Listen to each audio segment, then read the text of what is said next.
আমরা জিলহজের প্রথম দশকের তাৎপর্য এবং গুরুত্ব সম্পর্কে জানি না বললেই চলে। এই কথাগুলো বারবার বলা দরকার।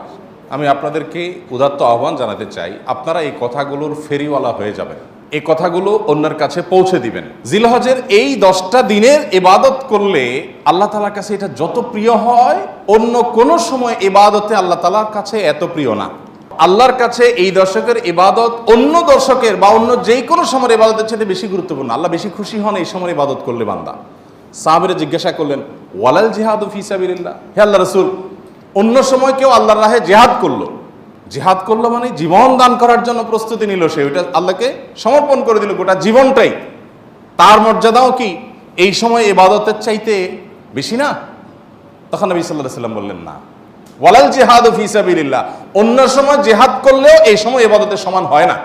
তবে যদি অন্য সময় কেউ জিহাদে যে তার জীবন তার সম্পদ যা নিয়ে গেছে সব বিলীন করে উৎসর্গ করে দেয় আল্লাহকে খুশি করার জন্য, তার মর্যাদা সবকিছুর ঊর্ধ্বে, সেই মুজাহিদের কথা ভিন্ন।